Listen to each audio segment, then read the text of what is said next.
Oğlum, alçaqlığa meyl etməkdən, hər bir alçaqlığa meyl etməkdən şəxsiyyətini qoru. Hətta bu alçaqlıq səni istəklərinə çatdırsa da, yenə də sən öz şəxsiyyətini ona satma. Çünki deyir, sən şəxsiyyətindən itirdiyin şeyi heç vaxt bunun qarşılığı olaraq əldə edə bilməyəcəksən. O iki şəxsiyyətindən itirəcəksən, əvəzində nə qazansan onun qarşılığı olmayacaq. Başqalarına qul olma, Allah səni hür, azad yaradıb. Nə pisliklə əldə edilən yaxşılıq yaxşılıqdır, nə də çətinliklə əldə edilən asayiş və rahatlıq yaxşılıqdır.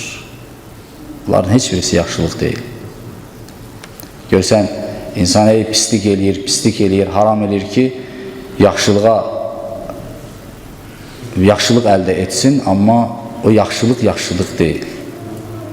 Bir də var ki, məsələn, insan az qala özünü tələf eləsin ki, asayişə çıxsın. Asayişə çıxır bəzən, amma o asayiş də nuş olmur adama. Çünki o qədər xatirələr, acı xatirələr insan yaşayır, da nuş olmur. Həzrət Əmirül-Müminin buyurur ki, o çətinliklə, o məşəqqətlə qazanılan asayiş da asayiş deyil. Özünü öldürmə. Digər kəlamında Həzrət Əmir əleyhissalam buyurur ki,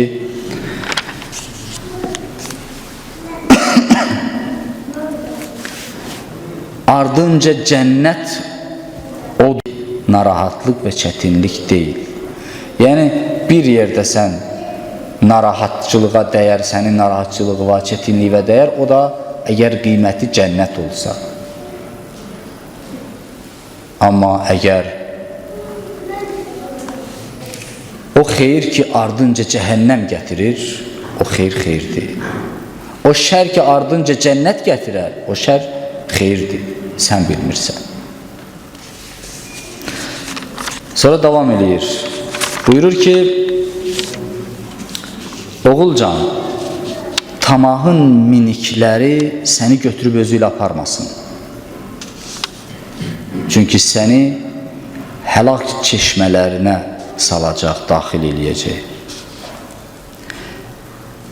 Tamah elə bir bəladır ki, Həzrət Əmirül-Müminin ipə sapa yatmayan miniyə bənzədib onu. Buyurur ki,